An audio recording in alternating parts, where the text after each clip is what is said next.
Welcome to Ask Maureen, where we cover historical image analysis, genealogy, and how to work with your family photo collection. I'm Maureen Taylor, the photo detective, and I'll try to answer your questions.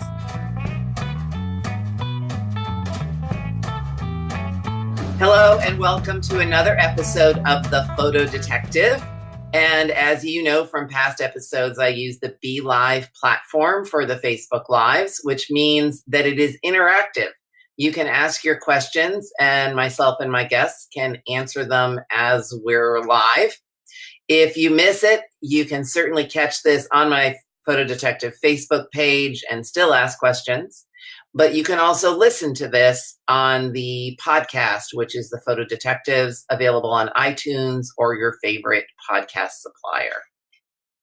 And we already have one person signed up. Somebody's saying, hiya, Maureen. So this is how it works, Randy. People ask questions or they send us a hello. I'm going to hide my Photo Detective. There's how it shows up. The messages appear right on the screen, so I'll feed you the questions. My guest today is Randy. I'm going to type it in here so we can see it. Randy Fredlin of VividPix. And I have to remember to use the dash, which is part of your company name. Here we go. Randy is the co-founder of VividPix. And Randy, you're out there in snowy Rochester this afternoon. And Rochester is really I think of it as the founding place of photography, especially amateur photography anyway, because Kodak was there. And I'm assuming you were an old Kodak guy? Only 29 years. 29 years. Then what did you do at Kodak? I didn't leave Kodak. They left me. They let me, I know. It's a long, sad story. We could go on for hours, but there's more important things to talk about. Right.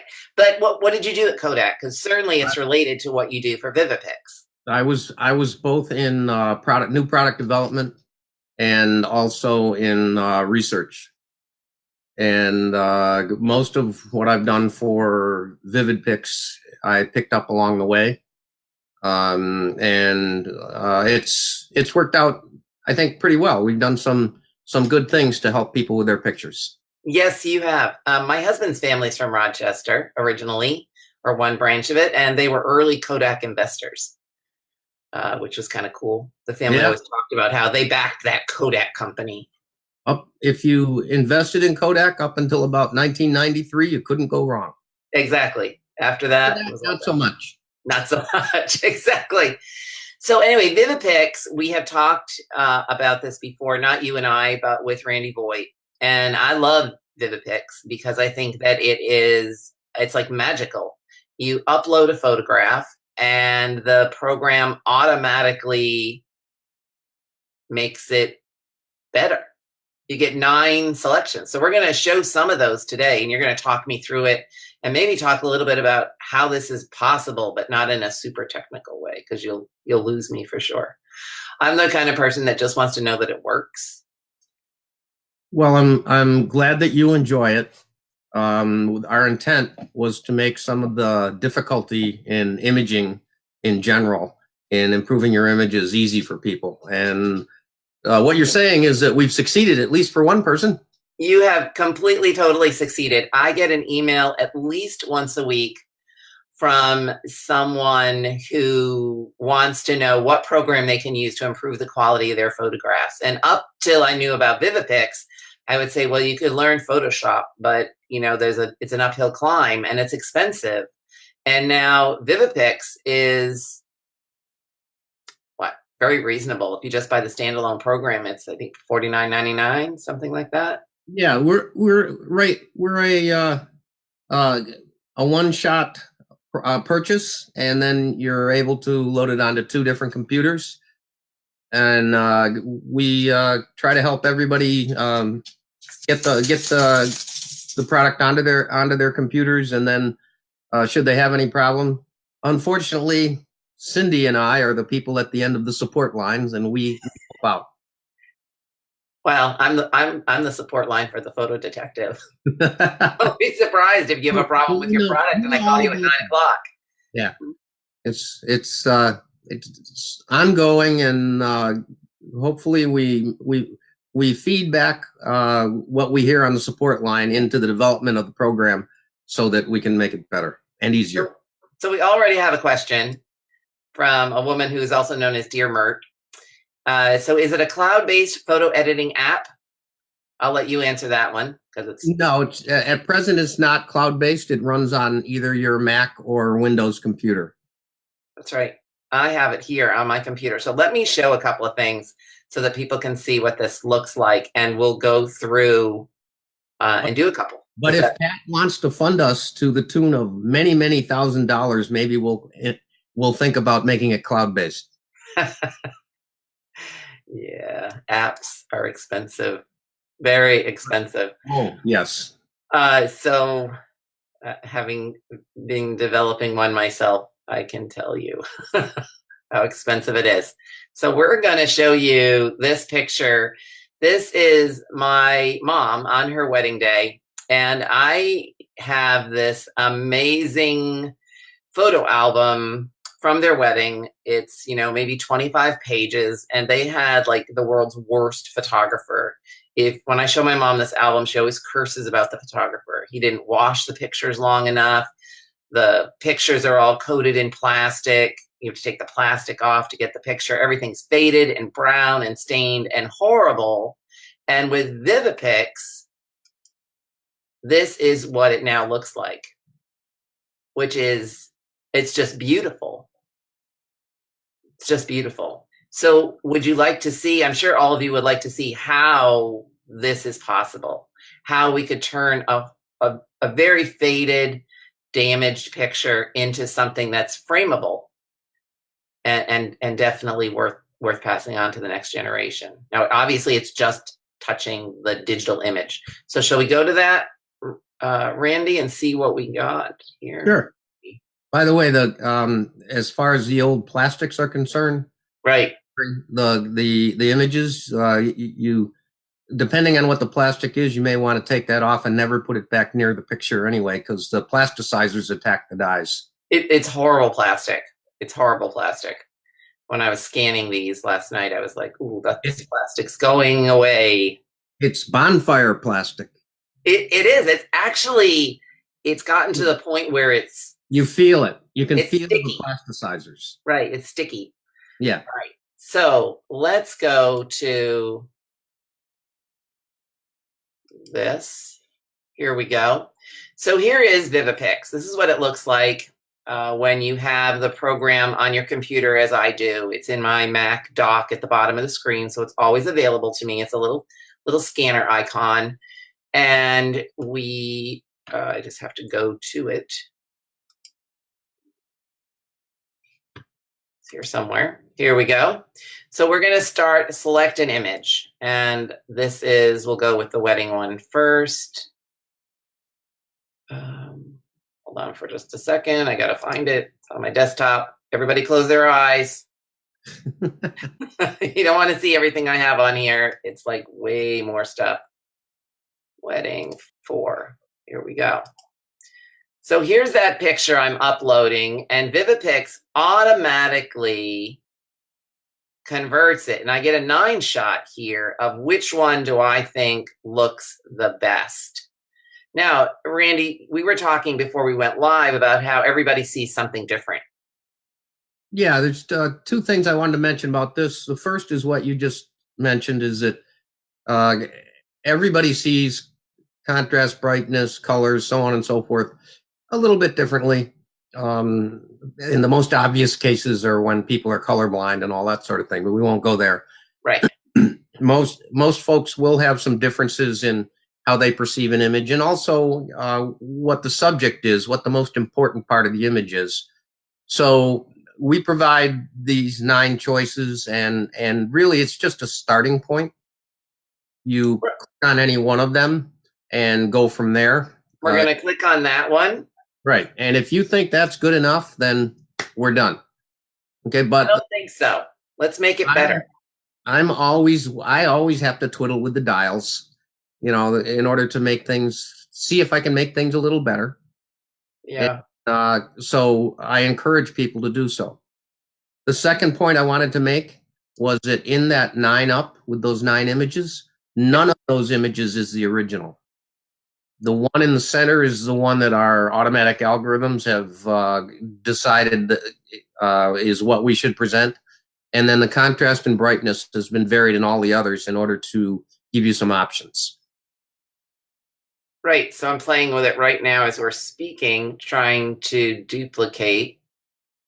You got to play with it a little bit. And yeah, the color sliders are probably not going to do much for you when you're in black and white mode. I moved it to black and white because I thought black and white would be. There's the color. You can also go to sepia. Right. If you want that sort of old-timey look. But let's convert it to black and white because black and white is a lovely thing to do. We've got a faded print, badly faded print. You can play with it. There's a lot of different settings. Yeah, we can rotate and tilt. Yep. We have let me just outline a little bit the difference between faded and badly faded Good idea. algorithms. The faded algorithm is a more aggressive approach to doing the color correction, or in this case, the tone scale correction, because it's really a monochrome image. Mm-hmm. And then the badly faded is less aggressive. It's not trying quite as hard to make things look good, which sometimes works out to advantage when an image starts out being very poor. But the rule of thumb is try them both, and you get a feeling for what they can do. Right. There's so many options. You can just keep playing until you find one that meets your your eye says is best. Now let's just go to here we go. Here's the settings to improve it, to make it exactly the way I had it on the screen before. And this is a 1950s image, and you can see how much better it makes the picture look. Now we actually have a comment here if we get a minute. Sure. One of our regular watchers, Deb Jeter Andrews, says it does really well with images from the web, even at a lower resolution. And she was really surprised with that. Well, we try to, we always maintain the resolution of the initial image. Of course, unless you're cropping. If you're cropping down, then the resolution is not the full original. It's that which you crop. But if you're pulling an image off the web and trying to improve it, so one of the things that happens is there's some sharpening that goes on, and a lot of times that will help the image. That's right. So the adjustment of brightness and contrast helps a great deal. Yes.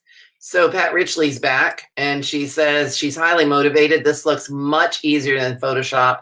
Pat, you won't believe how easy it is. I call it magic, photo restoration magic. You guys have done a great job developing this, but I want to know how you came up with this idea. So you worked for Kodak, and Rick worked for Kodak, Rick Voigt, the other owner of it. So how did you guys get together to come up with this idea? What was did you see that this was a need in the market? I'll give you the short answer. Give us the short version. Rick and I met at Kodak working on a product that reproduced underwater images better. Okay, then we started VividPix with that in mind. And then we ran into a vendor of scanners who said, you guys do great on underwater images. How about old images? And I think the light bulb over both of our heads went off, or on rather. And we said, yeah, that would be a good thing to do. So I ran off to the lab, which of course is my living room, and started looking at how we might be able to modify images in a way that would be easy and improve them quickly for people. And that's how Restore came about. That's pretty good. That's pretty cool. Hold on, I'm getting you something here. Here we go. So I wish this had happened a couple weeks later, because we're right now working on implementing a document improvement algorithm on the Mac. We already have it on the PC, so we know it works. Mm. and I'd love to get this into your hands, but we don't have it on the Mac just yet. But Well, I happen to have just tried, and I don't have it with me like readily available right now, but I sent Rick a newspaper clipping that I had in my family collection, and I ran it through VividPix, and it improved the quality so much I could actually see the image that was accompanying the text. So while you might not have the best version yet, as you say, for documents on the Mac, I will say that I was pretty happy with what you could do with it. good. I'd say that we will, when we have the document algorithm in place on the Mac, you'll see I would call it a 15 to 20% improvement on what we can already do. Well, that's pretty good already. Jin, Very good already. Oh, and there we have the pooch. I can hear the jingling of the, of the collar in the background. So let's do another one. Should we do another one? Sure. I'm going to show you the screenshot of this. The best thing about having started this company, yes, is that I get to appreciate images all day. It's really kind of neat.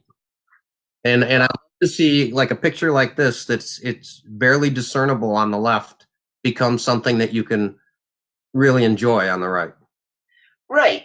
Well, as the photo detective, people send me all kinds of pictures to work on, to try to see what the details are and how to date them, and and all the little things that I do to sort of tease the story out of the image. And sometimes the pictures they send me are pretty horrible looking. As you know, tintypes, the varnish not fades, but darkens over time, and you can barely see the image. And that's what this is.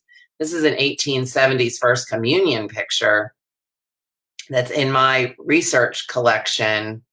And if you're one of my clients, I'll run your photo through this program to see if I can see more of the background details than is available in the scan that you've sent me. And so here is the comparison of the tintype and then the enhanced tintype using the VividPix Restore program. And we even have a close-up of that. So it doesn't even, I thought, okay, so I got the program, and one of the first things I'm going to do is, really push the limits of the program. And so if you're going to restore images, basically the digital restoration, I want to see what you can do with some of the worst things that I've collected over time. And a tintype that's dark and barely discernible is one of those great test things. And it didn't even blink. It just, a few tweaks. So let me show you what the enhanced version looks like. It's beautiful. So many more details are visible. You can actually see the pattern in it could be carpet or oilcloth. We've got the chair. We've got all the details in her dress and her veil, and her face is even clear. So if this were your ancestral photograph, you already have a lot more information than you had before. We have a couple more comments here. So, oops, let me get over to that. She looks just like so-and-so shot. Exactly. She looks just like so-and-so. Exactly. So you're getting some positive response from Mark Rachels, who said he would love to see a doc improvement program. Mark, as I mentioned earlier, you can use VividPix. There's a link in my Facebook feed, the album I created for VividPix today. So you can click that and go to it. Pat Richley still with us, and she's watching this whole thing on her cell phone, and it all comes across well. And Pat, I'm really relieved to hear that. And your partner in crime here, Rick Voigt, says Faded Document Fix is available for Windows today. Mac will be available in the future. And if you signed up for VividPix, it is a free update.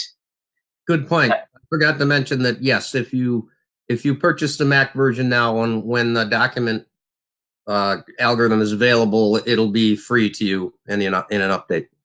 Right. Well, I like this product so much that you guys, we're working together. We have bundled my photo identification classes, which I don't know if many of you listeners knew that I had this, but I do have a course. It's a 9-lesson course on how to identify things in your family photographs. You can become your own family photo detective, just like me, by watching the course. If you go to the VividPix website and you click on products and then click on the Maureen button, and I'll show you that screen. Actually, this is the screen. Go to that.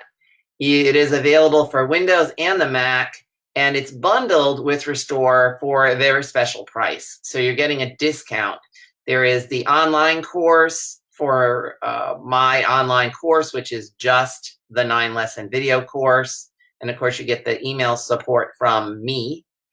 And then there is the guided lessons, which is where you actually take a lesson, answer a quiz, upload a photograph, and then ask me how you're doing with your photo identification. And so that's really much more of a hands-on product. And Rick told me today, Randy, that I have to go back to Be Live so I can actually see you, that anyone who signs up for this today actually gets a free 8x10 print of one of their images. Now, Randy, you and I were talking earlier about how you have this whole show me thing that you do with people who sign up for VividPix. Yeah, anybody who tries VividPix is welcome to an image or two to support, or to this other email address called showme@vividpix.com. And, cool. And I'm the one at the end of that. I'm the one who invented all the different mathematical ways in order to change the images. And I will show you how best to use the program in a few words. And what I do is I send back a screenshot of where I end up with all the sliders and everything. And also the sharing image. We have different resolutions, full and sharing. Sharing is more appropriate for sending email and whatnot.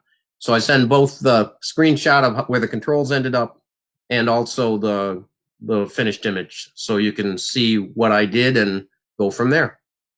Wow, that's pretty good. So show me at vividpix.com. Yep. Don't forget the hyphen. Don't forget the hyphen. I've been known to do that, and then I end up on some other site. If we had this to do all over again, I might do things a little differently with that hyphen, but oh well. Hindsight. It's such a wonderful thing. Really. All right. So we have a couple more comments, believe it or not. So people are starting to roll in and watch this. And as I don't know if you know this, but once it becomes a podcast, people will be watching it again, and they'll be listening to it, and they'll be watching it on Facebook. So the Photo Detective has partnered with VividPix to create a bundle where you actually get the program, VividPix, and my course for one single price at a discount. So this is the link on the screen right now, and you'll be able to see that. I will put it on my Facebook page as well. But some people are being very creative with the VividPix program. Would you like to see what Deb Jeter Andrews is doing? Sure. I'm going to put my headset in. My dogs are barking in the background. Thrilled. Oh, it wasn't just me then. No, not just you. That's great. I mean, certainly there are she sometimes uses it as a preset and then actually takes it into Photoshop. We have by design limited how much the program can do, because we don't want to overwhelm people with all the controls and so on, and have a long learning curve the way that you have with Photoshop. But if you use Photoshop anyway, you can get to the 80% point a lot quicker, and then go ahead and do the rest of the corrections, like spot corrections, which we don't do yet. We will eventually, but not just yet. And that kind of thing you can do in Photoshop. Great. That sounds great. Yeah, here we go. Constance Reed Pencer regularly uses Photoshop elements to restore photos. What does VividPix do that would win me over? And I think you just stated it, that VividPix takes you to the 80% point a lot faster than working in Photoshop. Yeah, if you're using Photoshop elements to do what we do in Restore, you'd have multiple manual operations in order to get to where we get to pretty much automatically. Well, Deb has answered the question for us. It's like a jump start. That's a good answer. It's a good answer. So we have another comment. Here she goes. She has another comment, which is in Elements, you are doing it manually and judging with your eye. And VividPix is doing it. I can't even imagine the programming behind creating VividPix. So who did the programming? You guys work on that together? You get a technical guy? I'm the imaging guy on this gig. My background is engineering, and yes, I have done coding way back in the distant past. But for VividPix, it made more sense for me to direct what the programmers are doing.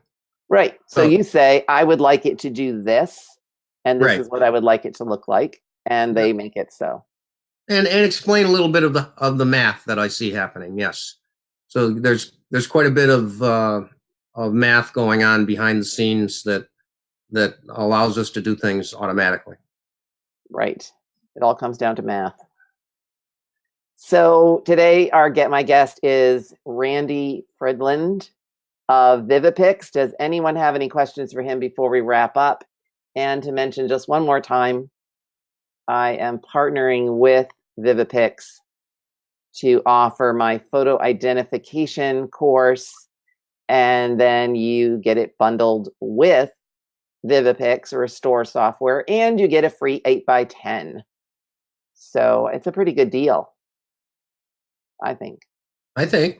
Yeah, I'm happy about this relationship because as I mentioned, people come to me with photographs and we can't see the details in them, and then I improve them and often send them back the improved version to say, look at what you can do and how much more you can see, and this is what I see in the photo, and this is how these details add up to tell the story of your photograph. It's a lot of fun at what I do, and it sounds like it's a lot of fun for what you do too, Randy.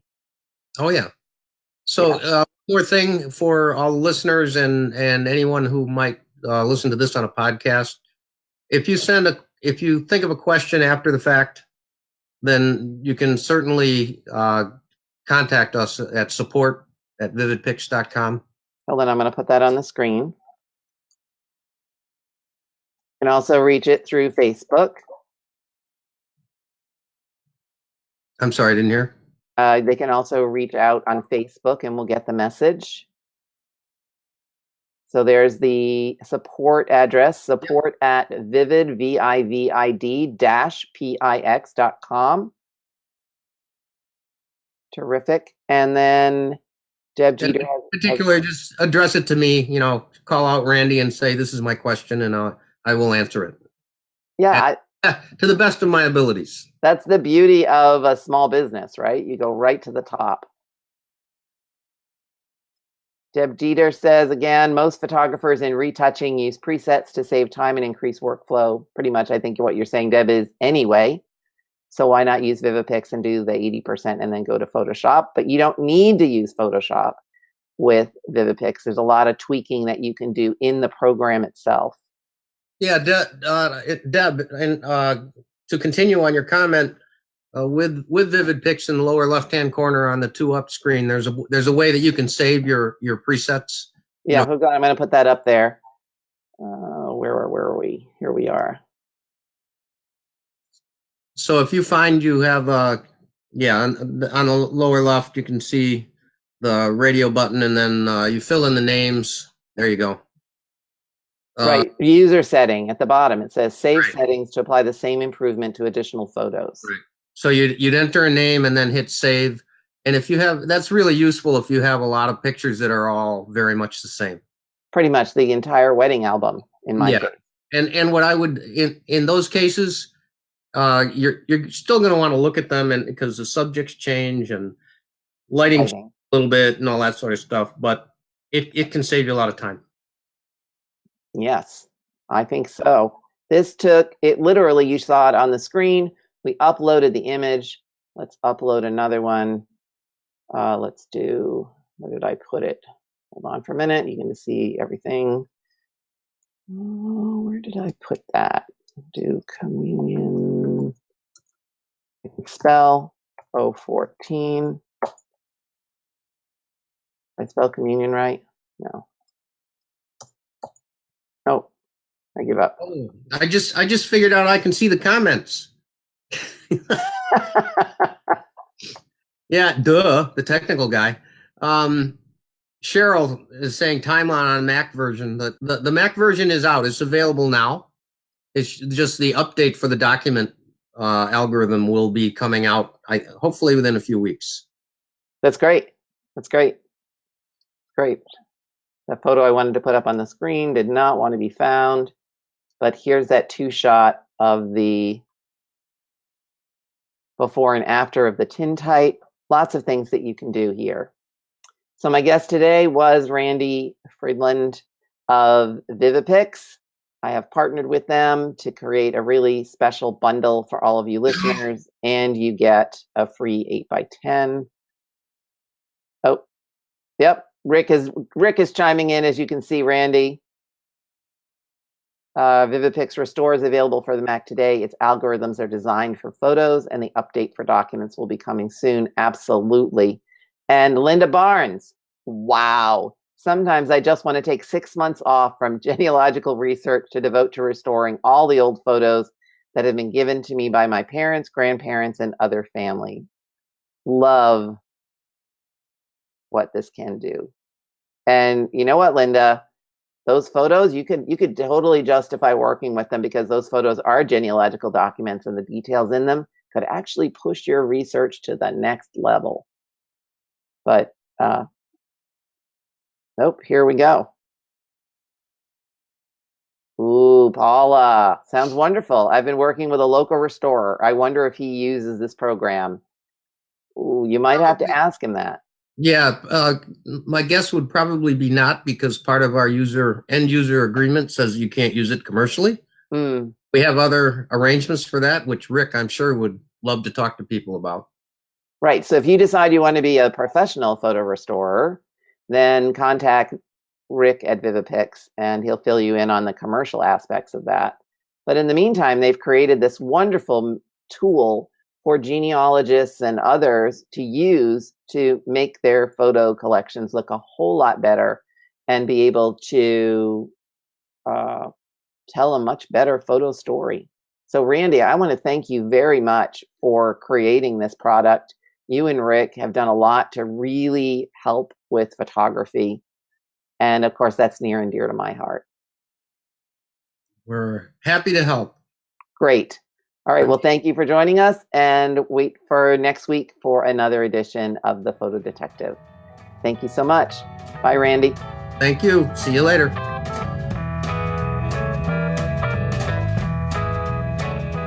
Thank you for watching and listening.